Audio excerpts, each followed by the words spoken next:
दुल्हा के चाचा इनकर बड़ी कना जूस बारे। दुल्हा के चाचा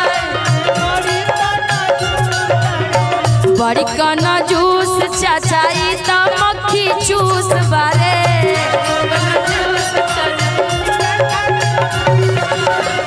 ई त एको नाही रुपया उड़ावे। नहीं ठीक है ऐसे नहीं ऐसे ठीक है। अरे काहे के लिए ना उड़ा दी नहीं अरे एक तो 20 का उसका वो तो 50 का उड़ाए थे, आप 20 का उड़ाए। नहीं अरे भाई जाने ना छीन के उड़ाई छीन के उड़ा दी। गलत बात है। हाँ बहुत गलत बात। दुल्हा के चाचा इनकर बड़ी दिलदार बारे।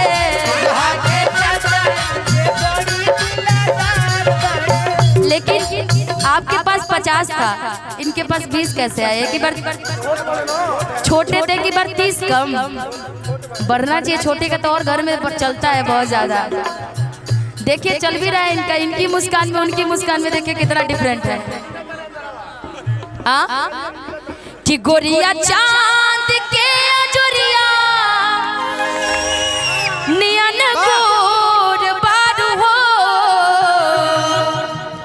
कि गोरिया चांद के अजोरिया नियन गोर बारू हो।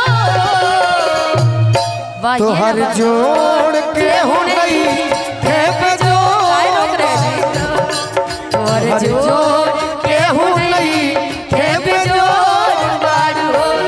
गोरिया चांद के अजोरिया नियन गोर बारू हो। गोरिया चांद के अजोरिया नियन गोर बारू हो।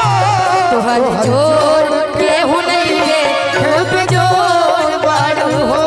तो हर जोड़ के हो नहीं के बेजोड़ बारू हो। मिलो न तुम तो हम घबराए, मिलो तो आँख चुराए। हमें क्या हो गया है, हमें क्या हो गया है।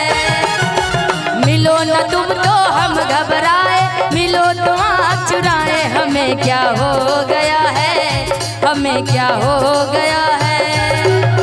तुम्ही से दिल का राज बताए, तुम्ही से राज छुपाए। हमें क्या हो गया है, हमें क्या हो गया है। ये हो नहीं है वो बेजोड़ बारू।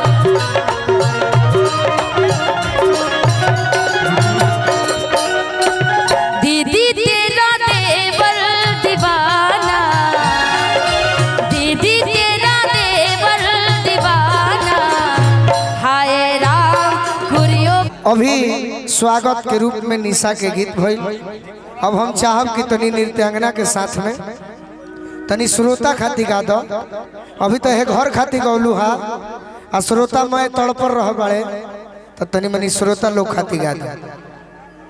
मुस्कान अपन पूरा टीम लेके खड़ा हो जा। हाँ पप्पू भैया, पप्पू चाचा, पप्पू चाचा जी अब निशा से आग्रह करब, आदेश देव कि निशा कि तनी मनी यूट्यूब वाला भाई खाती अरे बिल्कुल आ जितने लोग जुटल बा उ लोग खाती किस गीत सुना दो। सीट ग्रहण करिए आप लोग। जैसे लोग खाना ग्रहण करते हैं आप लोग सीट ग्रहण करिए। वाह चलिए निशा जी ठीक बा।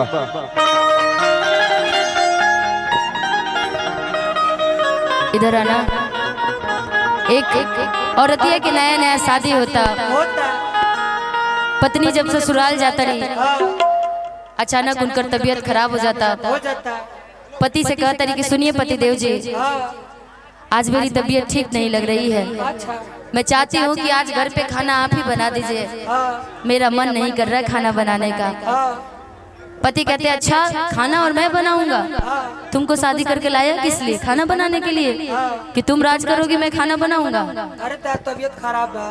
लेकिन पत्नी बड़ी नाराजगी भाव से अपने पति को प्यार से पहले समझाती है और कहती है क्या, धोबिया में लीजिएगा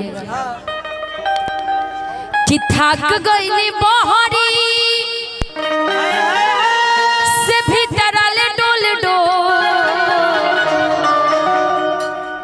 थक गईनी बहरी से भीतरल डोल कि बेलये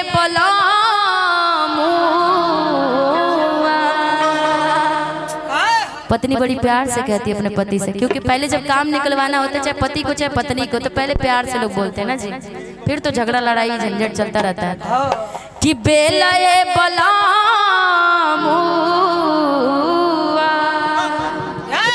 ए राजा जी कि बेलये बलामुआ तू रोटी तनी गोल गोल, बेलये बलामुआ तू रोटी तनी गोल गोल, बेलये बलामुआ तू रोटी तनी गोल गोल।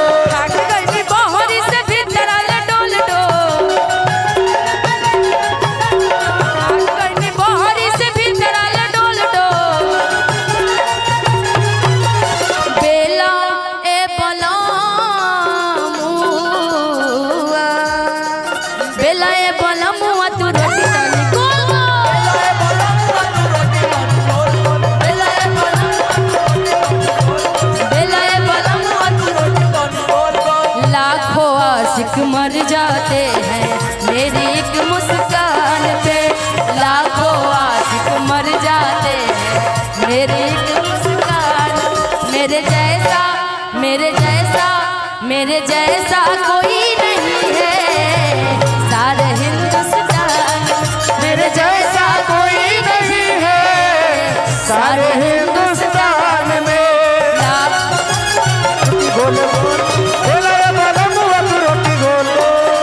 लेकिन मान लो तुम्हारे देवर अरशद जी की तरह मिल जाए गाने वाले, देखो एंकरिंग के साथ साथ गाना भी कितना अच्छा गा रहे हैं, वैसे तुम कहोगी तो खाना भी बना देंगे ना जी। पत्नी कहती कि सुनिए पति देव जी, जैसे जैसे सब चलते रहो भाई, काहे रोक दी पूरा, ए म्यूजिशियन भाई चलते रहो, कहती है पत्नी की सुनिए, जैसे जैसे शाम होगा ना घर पे ससुर जी खाने आ जाएंगे, और जब ससुर जी खाने आएंगे और खाना नहीं बना होगा तो सासू माँ का सारा गुस्सा आपके इस पत्नी पे ही उतरेगी। बड़ी प्यार से पत्नी अपने पति को समझा रही है क्या, होते सजा हरिया तो बाबू वही खाए, बाबू वही खाए हो बाबू वही खाए, बाबू वही खाए हो बाबू वही खाए, होते सजा हरिया तो बाबू वही खाए, बाबू वही खाए हो बाबू वही खाए, बाबू वही खाए हो बाबू वही खाए, बाबू वही खाए हो बाबू वही खाए, ऊपर से अम्मा जी तो लगी है चिल्लाए,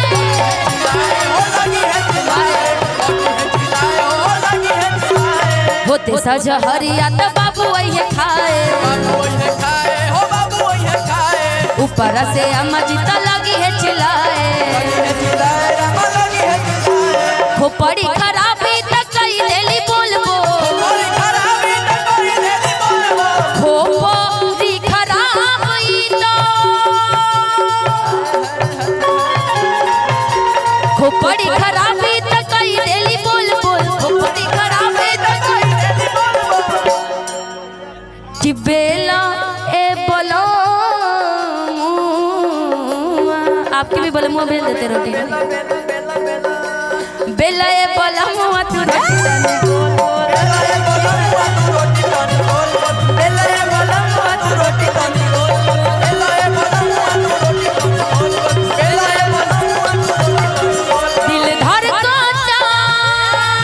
दिल धड़कता केहू के प्यार में, केहू के प्यार में, केहू के प्यार में, केहू के प्यार, मन मस्त भइल बा मस्ती, दिल बैठल प्यार के बस्ती, मन मस्त भइल बा मस्ती, दिल बैठल प्यार के गस्ती, रहे लखिया तोहरे इंतजार,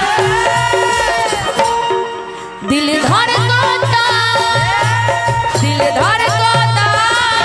केहू के प्यार में, केहू के प्यार में, बोलो बोलो केहू के प्यार में, केहू के प्यार में, बेला ए बलमुआ तू रोटी तनी गोल गोल, बेला ए बलमुआ तू रोटी तनी गोल गोल, कहती है कि बेला ए बलमुआ तू रोटी तनी गोल गोल।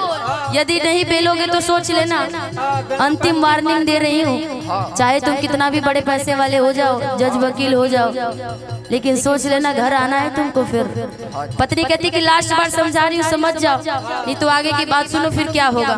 पति कहता है अच्छा क्या, ऐसा क्या करने वाली हो बताओ तो सही। तो पत्नी कहती है क्या, कैल कर राजा तानी में हरि के सेवा,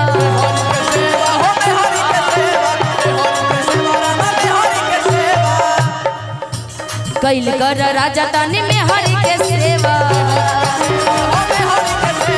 में हरि के सेवा, तबे नु बेटाई राजा रतिया में मेवा।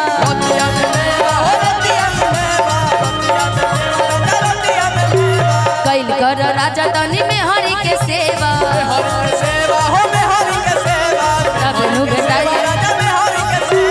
तबे नु बेटाई राजा रतिया में मेवा।